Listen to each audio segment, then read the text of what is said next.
Saludos amigos, esta es una transmisión más del programa Casos de Abogado y el día de hoy vamos a tratar el tema de Jurado Nacional de Elecciones, Justicia Electoral en tiempos de COVID, en tiempos de cuarentena, ¿no? Les saluda su amigo Julio Chigne y bueno, para abordar esta temática, ¿no es cierto?, tenemos que hacer una referencia a lo que significa pues el Jurado Nacional de Elecciones, ¿no?, en el ordenamiento jurídico nacional. Para esto tenemos que remitirnos al capítulo 13 de la Constitución, ¿no es cierto?, que nos habla del sistema electoral, y este sistema electoral pues está compuesto, ¿no es cierto?, por el Jurado Nacional de Elecciones, la OMPE y la RENIEC. Estas tres instituciones son las que se encargan, ¿no?, en todos los procesos electorales, ¿no?, de su conducción, su organización y por ende también de su legitimidad, ¿no? Tratar el tema del Jurado Nacional de Elecciones en estas épocas, en esta situación de COVID-19, en esta situación de cuarentena, ¿no es cierto?, tiene o adquiere crucial importancia sabiendo, conociendo que el año que viene, ¿no?, se organizan o tiene que prepararse, tiene que realizarse las elecciones generales para congresistas y para presidentes, ¿no? Es esta la razón que nos llamó la atención el tema, ¿no?, y hemos decidido tratarlo pues el día de hoy con la mayor amplitud posible, ¿no?, entendiendo que nuestra premisa siempre, ¿no?, en todos nuestros programas hemos sostenido que las instituciones públicas, las entidades, no pueden pues detener sus funciones, no pueden paralizarse. Y por favor, la exhortación también a que esto se entienda no como como un llamado a que se abran todas las entidades públicas pues y desarrollen sus funciones tal cual era el 15 de marzo. No, todo lo contrario. En plena época, en plena era de lo que es el gobierno digital o el gobierno electrónico, ya en proceso de implementación desde antes del 2014 en este país, tema que lamentablemente pues no ha estado pues al acceso de la mayoría conforme estamos revisando pues en diferentes propuestas, en diferentes comunicados, ¿no es cierto? El tema de la justicia electoral adquiere trascendental importancia. El año que viene se van a elegir congresistas y se van a elegir presidentes. Este año se estaba en proceso de reorganización todo lo que se refiere al registro de organizaciones políticas. Proceso que por obvias razones tuvo que ser suspendido. Ahora bien, también quedó pendiente en Ayacucho, en el distrito de Chipao, ¿no?, se suspendió un proceso de elecciones complementarias. Y a lo que tenemos que decir también, ¿no es cierto?, que también queda en pendiente o en stand-by el ejercicio de legítimos derechos de participación ciudadana, referéndum, iniciativa legislativa, revocatorias, pedidos de vacancia, entre otras materias que la justicia electoral conoce por su naturaleza, por sus funciones y por el mandato constitucional, ¿no? Esto es lo que revierte en importancia. ¿Por qué? Porque dada la situación de aislamiento, dada la cuestión de la cuarentena, ¿no es cierto?, se ha alterado el normal desarrollo de esta entidad o de estas funciones que realiza. Si nos remitimos pues a las funciones constitucionales del Jurado Nacional de Elecciones, se señala en principio, ¿no?, que es fiscalizar el ejercicio de sufragio, ¿no es cierto?, la realización de procesos electorales, referéndum, otras consultas electorales, así como la elaboración de los padrones electorales. Miren estas funciones, ¿no?, que tiene pues la justicia electoral, o mejor dicho, el Jurado Nacional de Elecciones, ¿no? Asimismo, en este programa vamos a compartir con ustedes el proyecto, o mejor dicho, el anteproyecto de Código Electoral presentado por esta entidad antes pues que sucediera todo esto de la pandemia, ¿no? Esto lo vamos a hacer, al final vamos a indicar la forma como se los voy a hacer llegar. Está en versión PDF para que puedan pues asistirlo o puedan pues revisarlo. En materia electoral, también es una disciplina jurídica el derecho electoral. Muchos colegas también pues han realizado pues funciones de asesoramiento, funciones de patrocinio, en lo que se refiere a partidos políticos, organizaciones vecinales, estas convocatorias de referéndum, de revocatorias, ¿no? Esta famosa revocatoria, ¿no? del doctor Marco Tulio, por ejemplo, es una expresión también, ¿no? de un movimiento ciudadano, ¿no? por realizar pues esta clase de instituciones de participación popular debidamente consagradas en la ley, debidamente consagradas en la Constitución, ¿no es cierto? Y que al momento de la cuarentena, por razones de práctica, por razones de orden material y formal, están suspendidas. Recordemos pues que el estado de emergencia sanitaria rige desde el 15 de marzo. Desde el 15 de marzo hacia adelante, el Jurado Nacional de Elecciones se ha limitado, si usted visualiza la página web, y acá tengo algunas anotaciones de la página web del colegio, del Jurado Nacional, usted va a poder visualizar que existe pues una invitación a un paseo virtual por el Museo del Jurado Nacional de Elecciones. Usted también va a poder visualizar, y esto es importante para la ciudadanía, que el proceso de dispensas electorales continúa, ¿no? Y continúa a través de medios virtuales. Entonces ya el jurado está prestando atención a ello. Y también va a visualizar que existe un comunicado, que existe una nota del jurado en el sentido que se ha suspendido sus funciones por razón de la emergencia sanitaria, pero más abajito también señala el pronunciamiento del jurado que ha habilitado la realización de audiencias de tipo virtual, la realización de audiencias a distancia. Incluso, ¿no?, se habla de la posible programación de audiencias en materia electoral. Ahora, todo esto contrastado con la normativa, ¿no es cierto?, tiene que llevar un correlato práctico. Si usted desea ingresar un documento en estos momentos al Jurado Nacional, no lo va a poder hacer, salvo pues por este link que dice contáctenos, ¿no? La mesa de partes virtual del jurado, con excepción de este mecanismo, no está funcionando, ¿no? Entonces, no se quiera pues, porque ojo, ya hay un pedido del presidente del Congreso, de este Congreso, ¿no?, en relación a que se postergue, se modifique el cronograma electoral del 2021.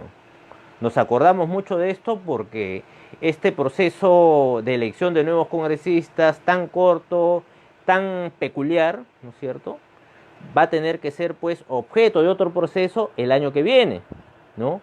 Y toda modificación sobre la marcha evidentemente va a traer problemas consigo. Uno de los primeros problemas ha sido, por ejemplo, el hecho que se modifique o se suspenda, ¿no?, todo el proceso de reorganización de organizaciones políticas que estaba en marcha. Los partidos políticos, organizaciones que estaban en formación, también se han visto afectados pues, por esta situación de pandemia, por esta situación de cuarentena, lo cual va a tener necesariamente que arribar, ¿no?, a modificaciones de tipo legislativo y a suspensión de procesos en marcha, procesos administrativos, nos estamos refiriendo, ¿no?, porque el jurado va a tener que tomar decisiones prácticas sobre la base de esta realidad tan incierta, ¿no?, tan confusa, de el retorno a las actividades institucionales, digámoslo así, ¿no? Entonces tenemos ese escenario. Es más, ya el mismo jurado de elecciones, un pleno del jurado, ha precisado, nos ha indicado que las elecciones, supuestamente las elecciones internas de los partidos políticos, se van a desarrollar en el mes de noviembre de este año. Ojo, ya está publicado, está indicado. Y también se ha manifestado en este pronunciamiento que estas elecciones van a tener la naturaleza de distancia, es decir, bajo la posibilidad del voto electrónico, es decir, el voto a distancia y voto electrónico. Entonces, estas situaciones, ¿no es cierto?, no solamente son nuevas, sino que también implican un reto legislativo, implican un reto de modificaciones normativas, un reto de situaciones para las cuales tanto la organización electoral no estaba preparada al 100%, ni tampoco las organizaciones políticas y por ende los ciudadanos. Existe hoy una probabilidad cierta que el proceso electoral que viene del 2021 sea virtual. Entonces estamos hablando de unas situaciones, ¿no?, en el rubro de probabilidades ciertas, porque este tema de la pandemia, como estamos observando en estos últimos días, es demasiado incierto, ¿no? Venimos pues como haciendo la alegoría, ¿no?, del taxista, ¿no?, 2 cuadras más allá, 2 cuadras más allá, no tenemos esa fecha cierta, y si ponemos un escenario de pánico legislativo, el último decreto legislativo, el 1550, que adopta medidas excepcionales en materia de recursos humanos en la administración pública, señala en letras chiquitas, casi en su última disposición, que este proceso de excepcionalidad va a durar hasta el 31 de diciembre del año 2020, con lo que tenemos herramientas legislativas ciertas que nos van a permitir concluir de que no solamente la incertidumbre vigente se va a prolongar, sino que el jurado va a tener necesariamente que adoptar medidas sobre la marcha y promover, esa es una humilde sugerencia, promover mecanismos que desarrollen algo que no tenemos la mayoría de peruanos, que es la cultura del voto electrónico no presencial, la cultura del voto digital. Y en el ínterin tenemos otra situación también, que este jurado, ¿no es cierto?, que este jurado va a variar en su composición, ¿no? Porque dentro de la composición del jurado, caramba, y ahí va lo nuestro, ¿no? Este es caso de abogados, vamos a hablar pues de nuestro representante, ¿no? Hace 4 años se eligió, ¿no es cierto?, los abogados de Lima, porque la norma es clara, ¿no? El artículo 179, inciso 1 de la Constitución dice, ¿no?, uno elegido en votación secreta por el Colegio de Abogados de Lima entre sus miembros. No dice la directiva, no dice no señala pues la indicación diferente a una elección entre sus miembros, y sus miembros entiende todo. Y hago esta precisión, y esa era una de las razones de este programa, porque en relación al reemplazo de este representante que tienen los abogados de Lima en el Jurado Nacional de Elecciones, se han vertido una serie de hipótesis, cada una más distanciada de la realidad que otra. Porque lo cierto es que nuestro representante está ahí porque ha sido elegido. Lo segundo, porque tiene un plazo de vigencia de dicho mandato que vence en julio. ¿No es cierto? Y lo tercero, que de acá a julio pueden pasar muchas cosas. No entiendo la razón por la cual no existe pues una preocupación notoria, ¿no? He visualizado la página del Colegio de Abogados de Lima ahora último, y señala entre sus obras realizadas, a propósito de la pandemia, el oficio, una comunicación al Jurado Nacional de Elecciones en relación al reemplazo del representante del CAL ante esa instancia. Situación que es un poco curiosa porque, bueno, en la carta que obra en la página web del CAL y que obra en este libro de PDF colgado en su misma instancia, no indica ni el cargo de presentación ni el cargo de presentación electrónico, si así fuera. Es bastante probable que se haya enviado por correo electrónico, ¿no? Pero en fin, eso en cuanto a la conformación de los miembros, ¿no?, conlleva también a otro proceso electoral que tendría que llevarse antes del mes de junio, en teoría. Y señalamos en teoría, tendremos bien en claro, porque la situación de aislamiento, la situación de emergencia, nos lleva pues a una realidad que es evidente, que la prioridad en estos momentos es el tema sanitario, es el tema de salud, ¿no? Y para el caso de los abogados, ¿no?, si el mismo colegio no pudo terminar ni un proceso electoral, veo poco complicado, ¿no?, el respeto irrestricto de la Constitución y la ley, que implica la realización de este proceso, ¿no?, de este nuevo proceso para elegir un nuevo representante. Tenemos todavía hasta junio, ¿no?, al cual también sostengo por el sentir, o mejor dicho, por las indicaciones que viene realizando hasta estos momentos el mismo jurado, que estas elecciones también tendrían que ser vía voto electrónico, ¿no?, vía sistema no presencial, y eso ya sería tarea de la OMP, porque también se habla de la contratación de empresas privadas y esos temas, pero acá la mayor garantía para un cargo tan importante pasa por la Oficina Nacional de Procesos Electorales. Y bien, en materia de justicia electoral, no todo pasa pues por el tema de elegir a los representantes, pasa por las finalidades de esta institución para la ciudadanía en general, ¿no? Ya en Ayacucho, en el distrito de Chipao, ya existía pues, ¿no?, ya existía un proceso electoral en marcha de elecciones complementarias, el cual se tuvo que suspender porque estaba programado, si mal no recuerdo, para el 20 de marzo. Tenemos también el proceso de dispensas, que es el único trámite virtual hasta el momento que se encuentra habilitado, y se puede verificar ustedes mismos a través de la página web del jurado, ¿no? Donde se puede visualizar que el único trámite que está operativo, digamos, para fines prácticos, es el de el trámite de dispensas electorales, ¿no? Entonces, tenemos pues que también a través de una resolución administrativa, la 157 del 2020, el jurado estableció la posibilidad también de desarrollar audiencias virtuales, ¿se entiende? Para los procesos que estaban en marcha, que no son pocos, ¿no? Y asimismo, el jurado avanzó en el tema de digitalización porque es una de las pocas instituciones nacionales, ¿no? Que tiene pues que tiene consigo, o mejor dicho, donde opera todavía lo que es el expediente digital. Se pueden visualizar los expedientes y por ende es bastante probable también que se desarrollen audiencias. Pero ahora bien, a lo que iba nuestra posición en este programa era que ninguna de estas situaciones de emergencia sanitaria deberían impedir, ¿no es cierto?, uno, la apertura del jurado hacia la realización de sus funciones. ¿Por qué? Porque entre sus funciones, ¿no es cierto?, está que es un complemento necesario para el ejercicio de derechos de participación y control ciudadana debidamente previstos en la Ley de Participación Ciudadana, la Ley 26.300, ¿no?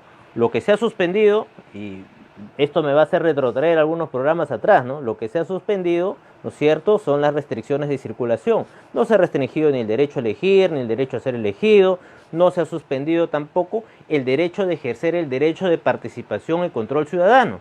Ojo, y dentro de esta normativa, dentro de este marco legal de derecho y participación ciudadana, ¿no?, encontramos las iniciativas, ¿no?, de reforma constitucional, las iniciativas de leyes, ¿no?, que son mecanismos pocos usados, ¿no?, pero que deberían, ¿no es cierto?, ser implementados, por lo menos pues en el inicio de sus trámites y también con la posibilidad que se implemente pues mecanismos virtuales, ¿no es cierto?, que garanticen, y ahí vamos a tener otro problema, que garanticen que estos pedidos por lo menos puedan iniciarse en trámite y formalizarse después, ¿no?, a través ya sea de sistemas como la firma digital, que no se ha difundido en este país como debiera, o sistemas pues que acrediten la representación, o mejor dicho, la presentación de tales escritos o pedidos, sobre todo porque en la mayoría de estos mecanismos se necesita pues el famoso tema pues de los planillones, de la recolección de firmas, ¿no? Esto implica un reto también para aquellos que van a solicitar estos pedidos, ¿no? Porque como indicamos, ¿no?, estos mecanismos, ¿cuáles son? Iniciativa de referéndum. Tenemos una experiencia con el referéndum de FUNAVE, tenemos una experiencia con el referéndum de las reformas políticas, tenemos el tema de la formación de leyes, la promoción de iniciativas legislativas, que en este caso también FUNAVE tuvo un papel preponderante, ¿no? Tenemos también, y es muy poco utilizado, ¿no?, la formación de la promoción de iniciativas de carácter local, de gobierno regional. Tenemos el tema de las revocatorias. Ojo, en ninguno de los decretos, ¿no?, se dice que no podemos hacer revocatorias, pero claro, la realidad nos dice, primero tenemos un jurado cerrado, y tercero, pues los trámites tal cual conocíamos antes del 15 de marzo, ¿no es cierto?, no habilitan la posibilidad de generar pues procesos de referéndum, procesos de revocatoria, procesos de remoción de autoridades.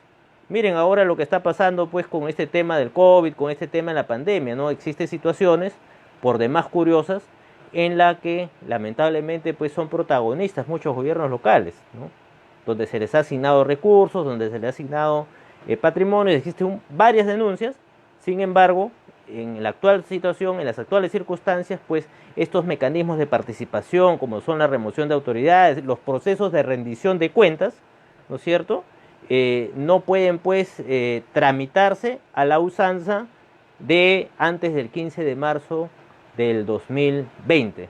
Incluso, ¿no es cierto?, aquellos iniciados antes del 15 de marzo del 2020, lo estamos señalando pues, por ejemplo, ¿no?, este caso de Upchau en Ayacucho, ¿no?, donde se ha suspendido el proceso de elecciones complementarias.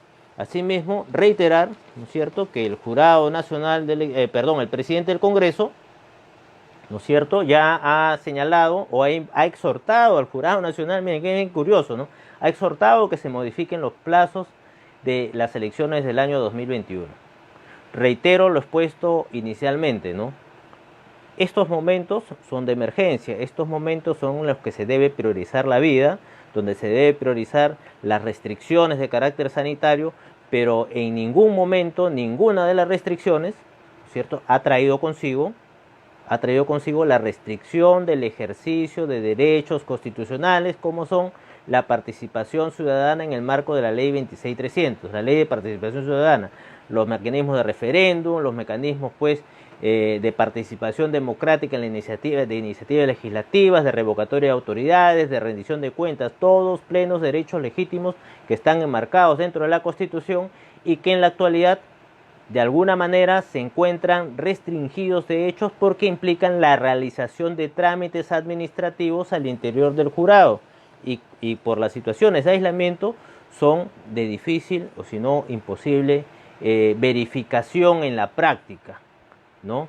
Y a eso le tenemos que sumar, ¿no es cierto?, esta situación no querida, entiendo, ¿no?, del reemplazo del integrante del Jurado Nacional de Elecciones que representa al Colegio de Abogados de Lima, porque ahí sí tenemos que hacer una pequeña anotación, ¿no? La norma que establece esta representación, que es el artículo 179, inciso 1, hace referencia al Colegio de Abogados de Lima, no hace una referencia a los colegios de abogados del país, como debería de ser, y es más, ya hay proyectos de ley, si mal no recuerdo, de la legislatura anterior, en la cual se consigna, ¿no es cierto?, esta posibilidad que se amplíe, ¿no es cierto?, que se amplíe, como debería de ser por una cuestión de equidad, a los demás colegios de abogados del país, lo que implica en este momento un doble reto.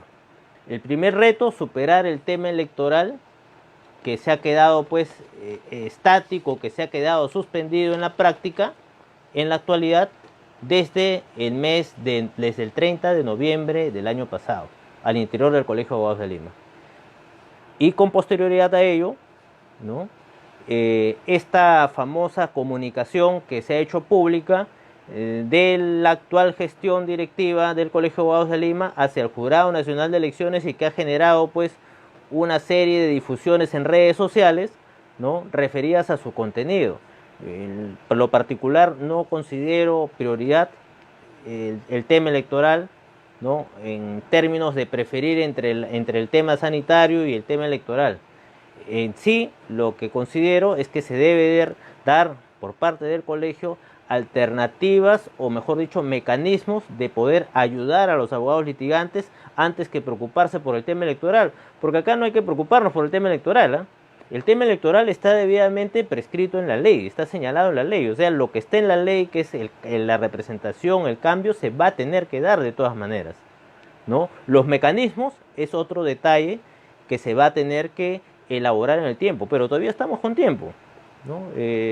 Nuestro representante en la actualidad, el doctor Raúl Chanamé, tiene pues hasta julio de este año para ejercer la vigencia de su representación ante esta máxima instancia electoral.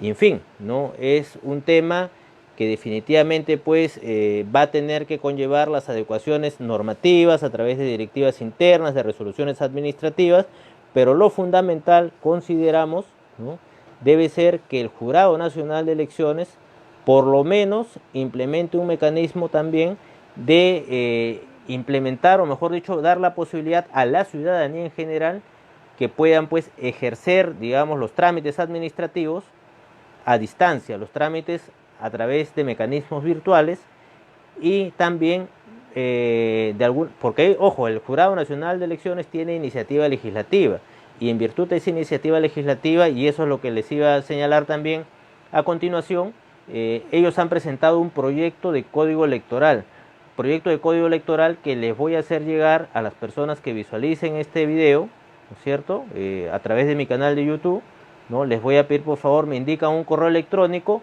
y les voy a enviar, terminando esta visualización, ¿no?, inmediatamente después se coloca este video en mi canal de YouTube, ¿no?, y me escriben ahí un correo electrónico y les envío pues este anteproyecto de código electoral que ha sido trabajado en el marco de la iniciativa legislativa del Jurado Nacional de Elecciones y que hace un compendio de la normativa electoral que va a ser puesta a consideración del Congreso de la República, ¿no?, y que es una especie pues de código electoral que buena falta hace en nuestro país. Asimismo, aprovecho también la oportunidad, ¿no?, para saludar al doctor José Contreras, de la Asociación de Abogados de Chorrillos, ¿no?, y a su señora madre, la señora Estela Moreno, quienes han estado pues celebrando 5 años de su participación en una actividad comercial donde le va muy bien a la señora, ¿no?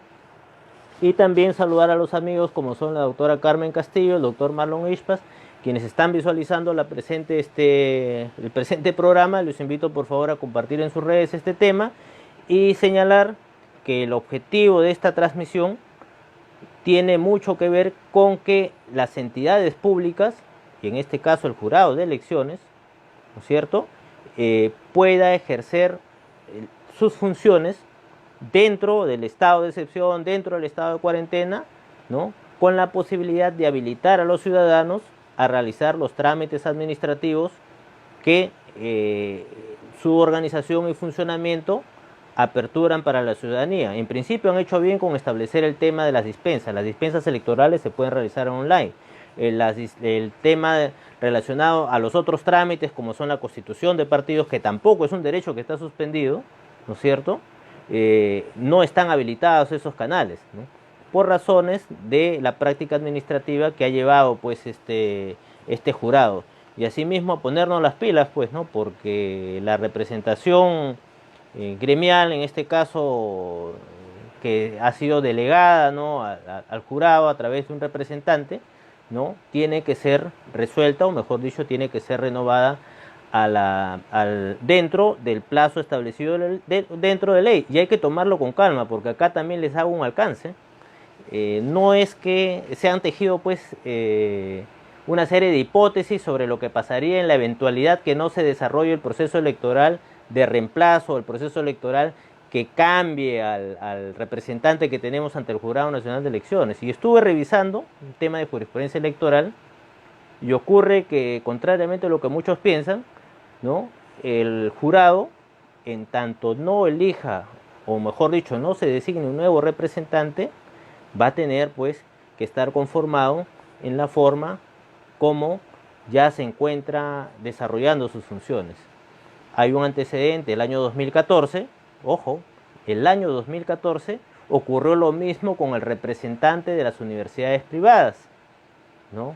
Y ese representante, no voy a decir el nombre porque seguramente va a ser objeto pues de diferentes atenciones, ¿no?, pero existe un antecedente que en el caso en que las organizaciones o las entidades encargadas de designar un representante no lo hayan hecho, ¿no?, como ocurre por ejemplo también con el famoso caso, a ver, vamos a hacer un símil, a ver, para identificar este tema. Por ejemplo, el tema actual de la vicepresidencia, ¿no? No tenemos vicepresidente, ¿no?, y se estaba haciendo especulaciones en relación a que el primer ministro, ¿no?, asumiría esas funciones, ¿no? Nada más falso, ¿no? Ya este artículo de la Constitución refería al tema de la vicepresidencia, o mejor dicho, en los casos de imposibilidad de que el presidente pueda realizar sus funciones, existe una norma que se denomina interpretación auténtica, ¿no?, que señaló claramente que en esos casos asumiría el presidente del Congreso de la República. Expresamente lo dice, expresamente, lo tengo también en mis archivos, aquel que desee la norma de igual manera, pero ojo, a través de mi canal de YouTube. Me envía su correo, doctor, necesito la norma que usted ha señalado. La tenemos en nuestro archivo, ¿no? Le alcanzo para que vean que expresamente dice quién reemplaza. En el caso del Jurado Nacional de Elecciones, la cuestión es diferente. Bueno, es relativamente parecida porque no hay una norma de interpretación auténtica, pero lo que sí existe es un precedente, ¿no? Un precedente que ya ha ocurrido, que es el caso de la designación, o mejor dicho, la demora en la designación por casi cerca de año y medio de un representante, en este caso de las universidades privadas, y durante ese periodo entre el 2014 y 15, o mejor dicho, entre el 13 y el 14, este representante, ¿no?, siguió, ¿no?, en la conformación de este Jurado Nacional de Elecciones, ¿no? Entonces, esto está de más claro. Acá no tenemos que enviar cartas, sabe Dios a dónde se ha enviado esa carta. Aquí no tenemos que solicitar, por favor, se desarrollen los procesos electorales. La Constitución es clara, ojo, hice este programa también por eso, ¿no? Acá no tenemos que inventar la Constitución. La Constitución dice que el representante del Jurado Nacional de Elecciones se elige, ¿no?, entre los miembros del Colegio de Abogados de Lima. Y ahí no hay mayor interpretación. La práctica natural de esta norma ha indicado, pues, a que se realice un proceso electoral, ¿no?, y se elija a ese representante. Y eso es algo que no va a cambiar, ¿no? No inventemos, pues, no formulemos hipótesis que no son correctas, tenemos que ceñirnos al principio de la norma y esperemos, pues, que esto, ¿no es cierto?, termine de la mejor manera. Bien, sin más que poder exponerles en estos momentos, quedo digamos, a enviarles, ¿no?, a aquellos que deseen el anteproyecto de Código Electoral elaborado por el Jurado Nacional de Elecciones en versión PDF a sus correos electrónicos cuando me indiquen, y también para una próxima oportunidad de esta transmisión que se denomina Casos de Abogado, cuya edición final se transmite también en mi canal de YouTube, ¿no? Sin mayor preámbulo, quedo de ustedes hasta una próxima oportunidad. Muchas gracias.